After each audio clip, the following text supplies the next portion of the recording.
Hey everyone. Okay, so this is gonna be a different type of video. Now, the reason I say that is because what's gonna be happening now is I'm just gonna talk to you guys. And yeah, so this is the beginning of I don't know what to name it, but this is the beginning of the podcast, and I hope you enjoy it. I hope you like, you comment, you subscribe, you share it with your friends, and I hope you take the time to just relax and listen and enjoy yourselves.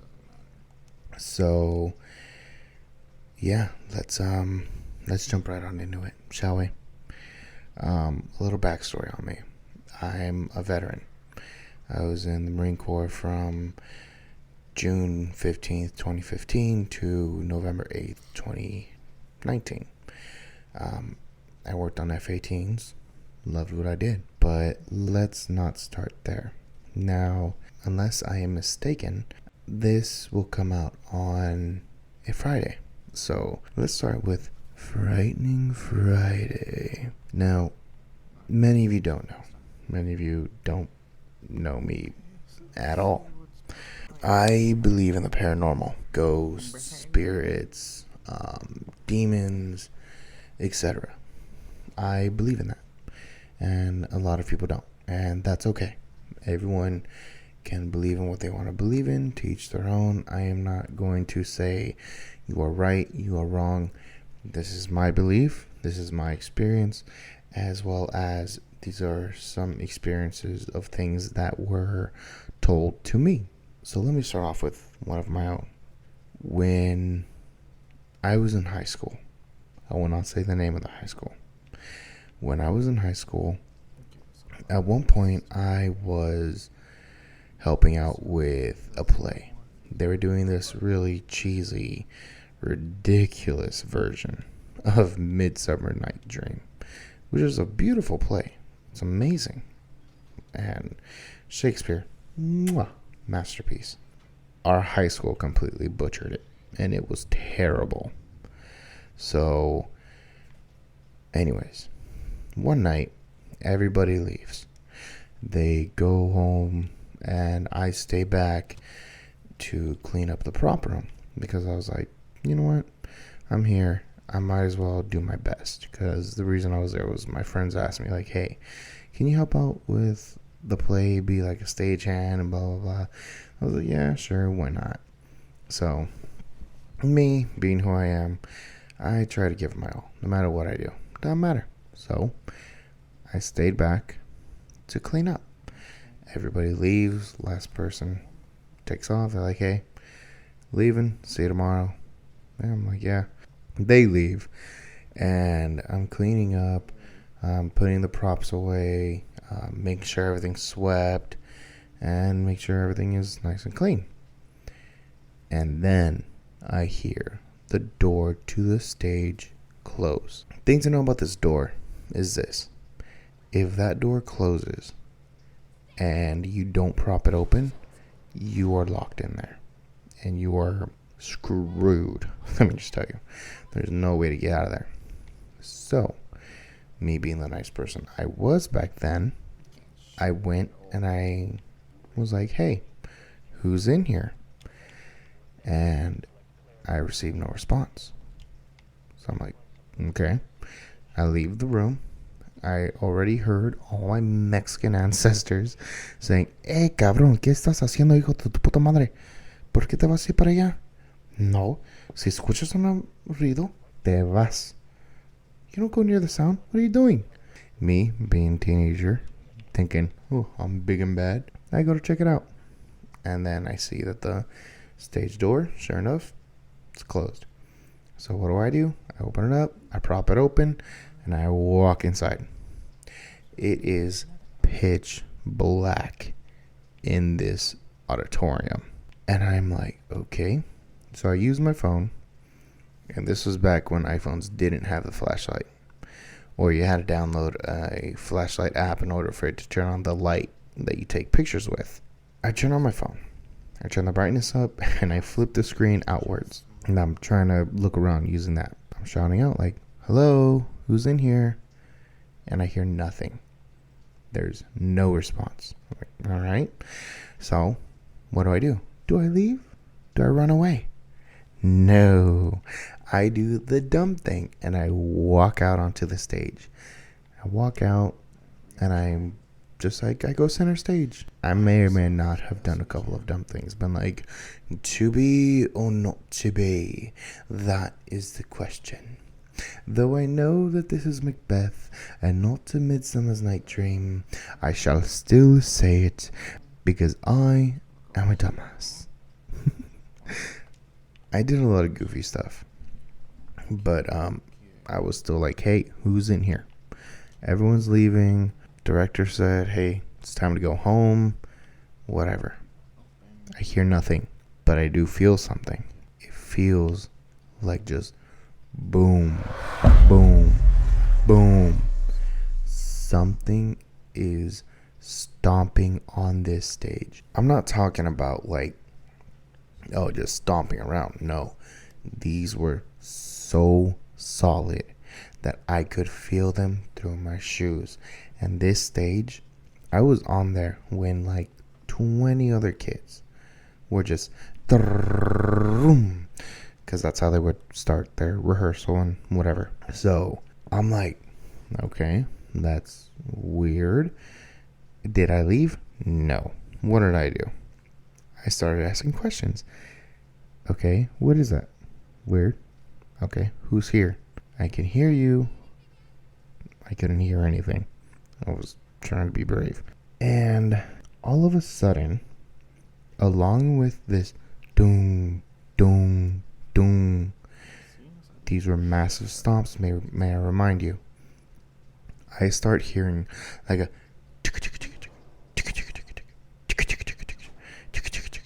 something is running up and down the aisles, up and down the stairs of where the audience sits. At this point, I'm getting a little freaked out and I'm getting a little bit scared.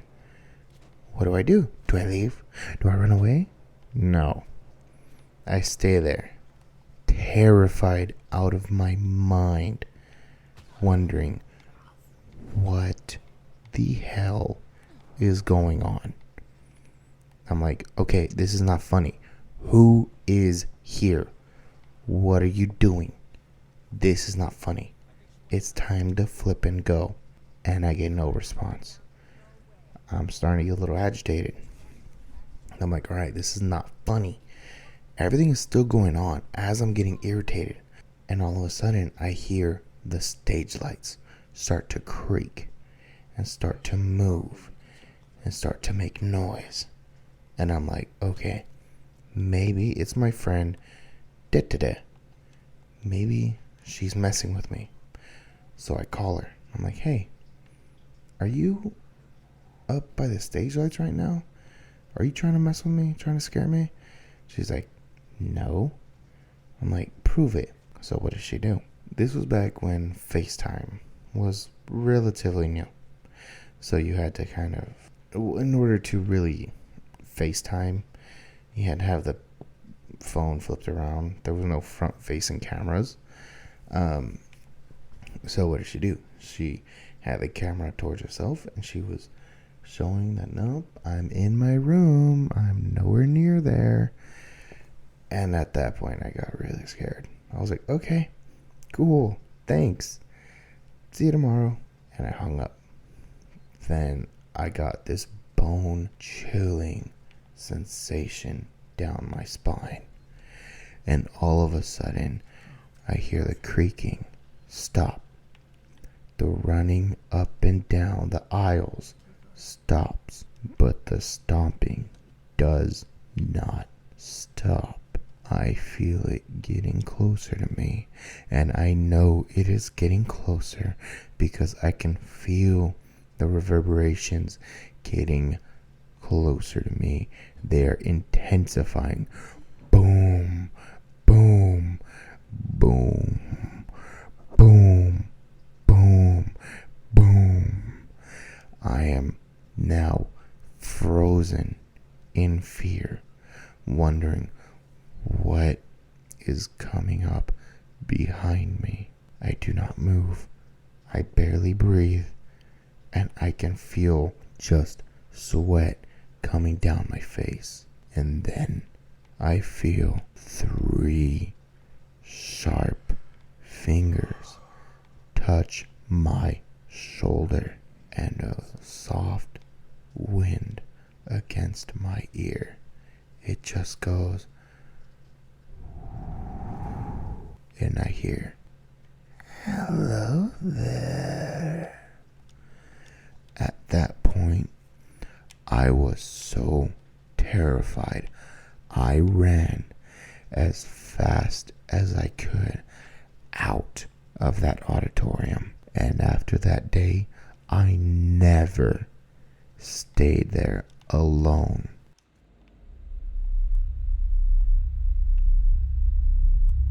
That is by far probably the scariest moment of my life. I don't even know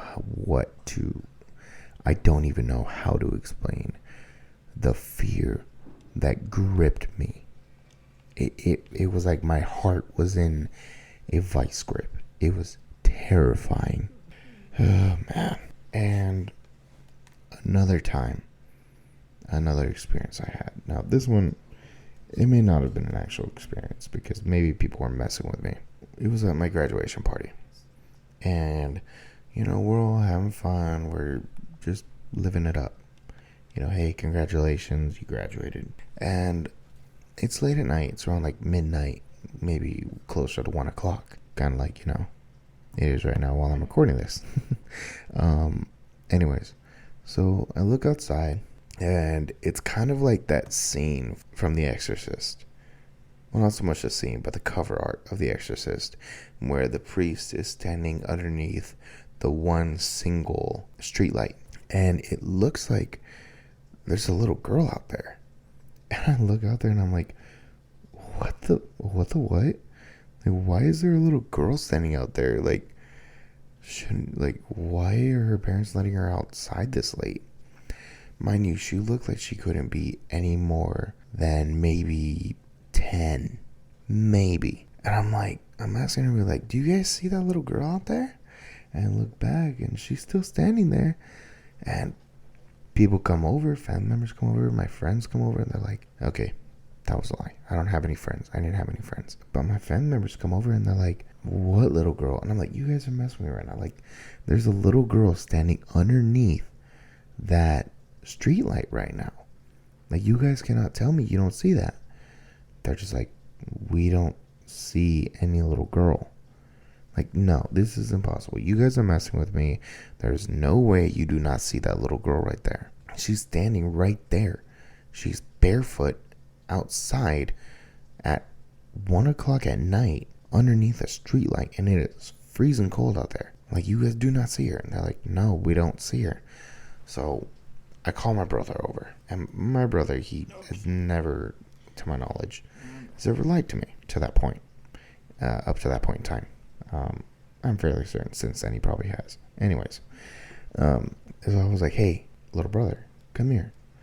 He's like, what? I was like, do you see that little girl out there? He looks out there. He's like, dude, there's no little girl out there. I was like, there's no way. I turned around to everybody. I'm like, there's no way you're going to tell me there's no little girl out there right now. And I turn back. She is gone. She has completely vanished. And my heart sank because I was scared. I was like, okay, well, that's terrifying. That's not fun.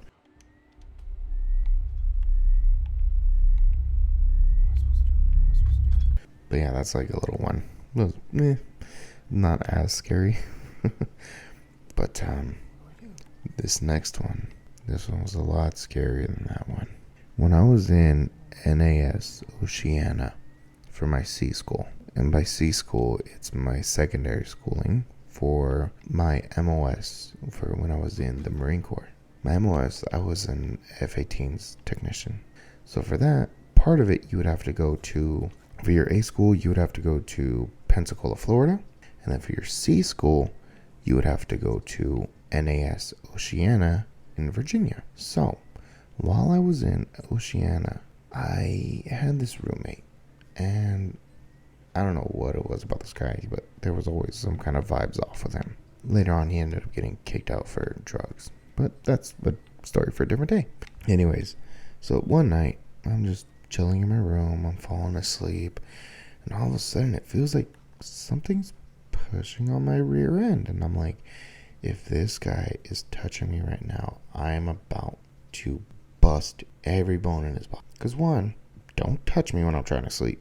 2, why are you touching me without my permission? 3, I barely know you.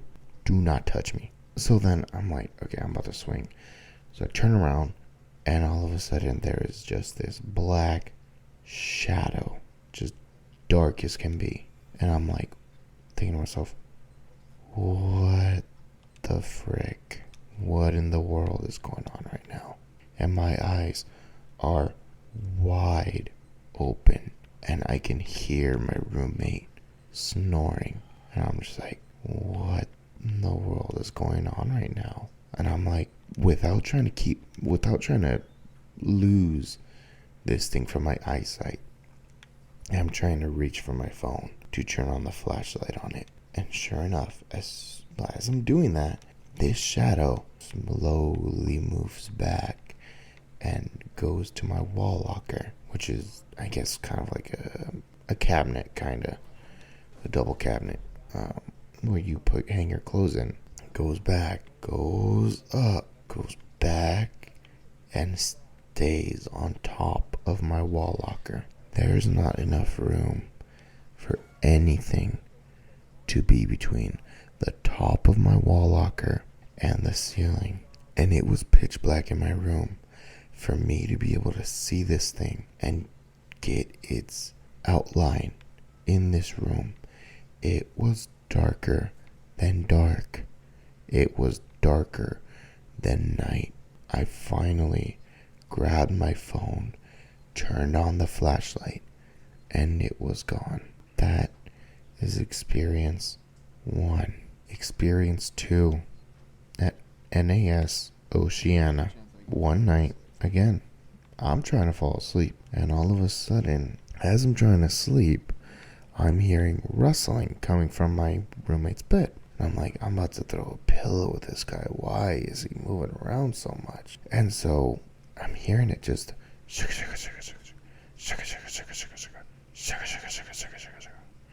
and I'm like, what in the hell is this guy doing? So I don't know why I thought I was going to throw my pillow at him, but I grab my pillow and I'm about to toss it as hard as I can. And again, it is pitch black. There's barely any moonlight coming in through the curtains. And I see this shadow again, and it's going back and forth around his bed, like it's observing him, but rustling on the sheets as it goes around him, kind of like in a horseshoe. And I'm just staring, not knowing what to do, if I should yell, hey, wake up, or if I should just throw my pillow anyways, or turn on my flashlight, or run. I didn't know what to do. And then it stops at the end closest to the window. And you know that feeling when something is staring at you. I can feel that this thing lifts its head and is staring at me. And I don't know why, but for some reason, it felt like this thing smiled and then vanished. I barely slept that night. And once that roommate left, because he finished his schooling, nothing ever happened again. So I don't know if it was him, that something was following him, or what it was. Because after him, I had another roommate and nothing happened. When I was in that room by myself, nothing happened. So I have no idea why stuff was going on there. Okay, so how about I don't have any more about me. Nothing has really happened that has been spooky for me. Those are kind of all my stories, to be honest. But I do have a couple of that a family member told me. Here we go. I'll give you guys one more. One day, my uncle was walking down the streets of Lagos de Moreno, Mexico. And I don't remember if I believe it was said that he was like coming back from a friend's house or something. And my grandmother, my awe, lovely woman, bless her soul, she had told him, do not stay out too late. And he was very disrespectful and very rude. And he said, nah, what the F ever, whatever. I'll stay out as late as I want. So he goes to his friend's house, which is quite a ways away. And, he had to walk because back in that day, not everybody can get a car.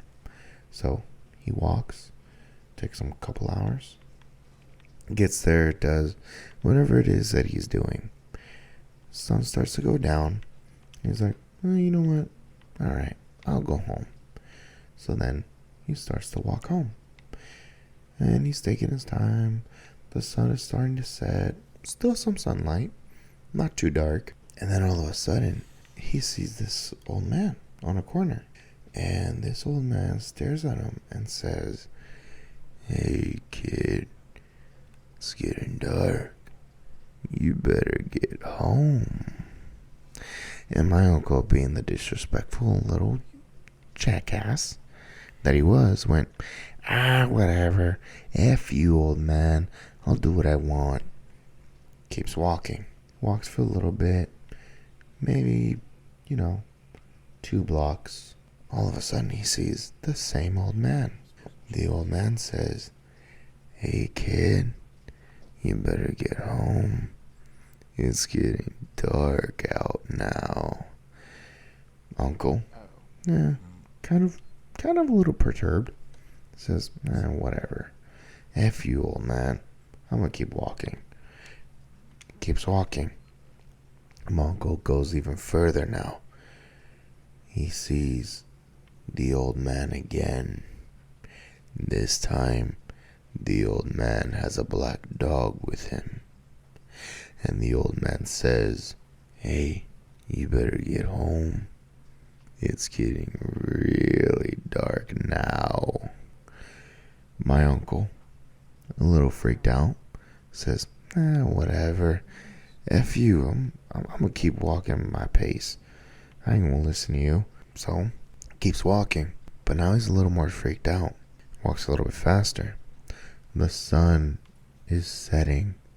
It's getting darker. There's barely any sunlight left. And at that time, there weren't really many streetlights in Lagos, from what I was told. And so he starts walking. He gets a ways away, looks over his shoulder, doesn't see the old man. He's like, all right, whatever, this old man's not following me. He's just trying to freak me out. I'm probably imagining things, whatever. Gets to another.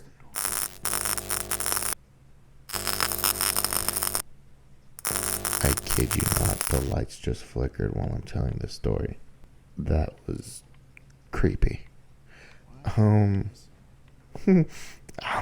scared now. Yeah, I'm scared now. That was freaky. I'm telling this while it's like a thunderstorm outside too. Sorry, let me get back to the story. My uncle gets a little further away, looks back. The old man's not following him. Starts getting a little more confident. He's like, whatever. Then finally, when he's about 1.5 miles away from home, the sun has set. It is dark, but there's enough moonlight to where he can see at a corner. There's the old man again. But this time, he doesn't just have one black dog.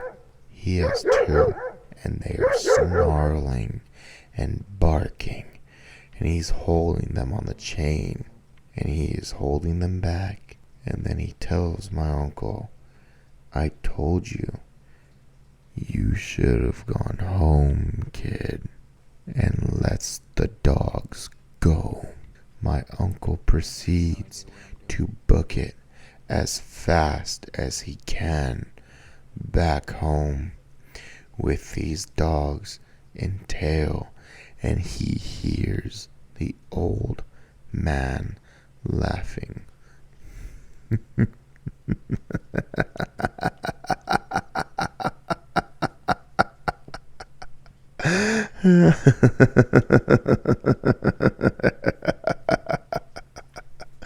I told you, you should have gone home, kid. My uncle is going as fast as he can, and finally he gets to my abuela's house, and he's pounding on the door, yelling, "Ama, déjame entrar, ama, let me in, mom, let me in, mom." And finally she opens the door, and he falls inside, and she's like, what are you doing? Why are you pounding on the door? I told you to come home earlier.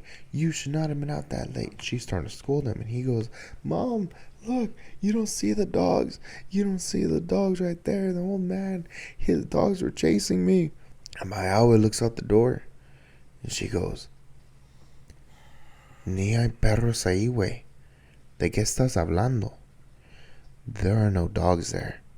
What are you talking about? She doesn't see them. But according to this family member, my uncle could see the dogs still out there, pacing back and forth, growling and snarling, waiting for him. Their eyes are bright red.